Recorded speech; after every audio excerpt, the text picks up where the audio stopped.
We sat there all crowded in my bedroom. It was a Friday night and we were all sitting there doing nothing, passing time, waiting for someone to give us something to do. But eventually we took that upon ourselves, and that was the start of the ghost story I'll be telling for the rest of my life.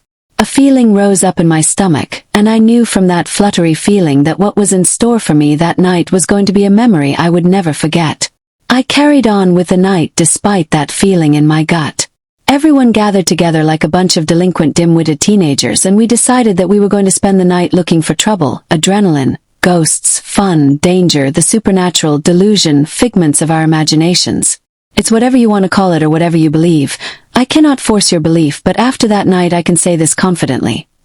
Spirits, evil, demons, all of it, it is just as real as you and me. Note, this wasn't an irregular occasion. Going out and riling things up we shouldn't was a regular hobby of ours, purely a source of entertainment. After you hear this story you'll think we were stupid to go out and do that in the first place, although you're right, we are also very smart and experienced with this hobby. This is just an example of us pushing it a little too far.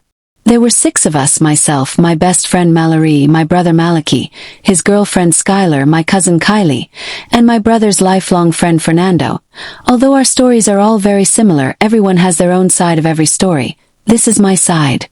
We were all riled up and ready to get scared shitless as we drove down Ogden Historic 25th to the Bigelow Hotel. You may know it as the Ben Lomond Hotel, or the one by the big Wells Fargo sign.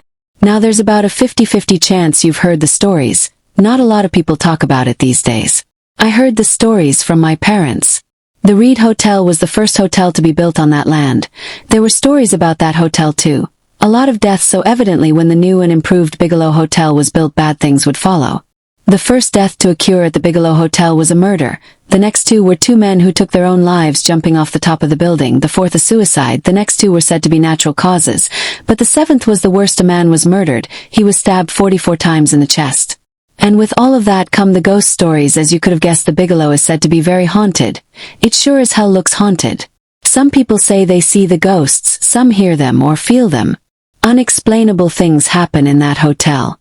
The elevator, despite being repaired and replaced multiple times, will stop on floors that were not selected, open, close, then go to the next selected floor. Of course there are the most haunted rooms and floors, but that will come up.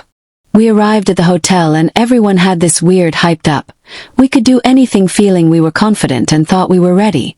As we were walking up to the door, a security guard who worked at the hotel was leaving.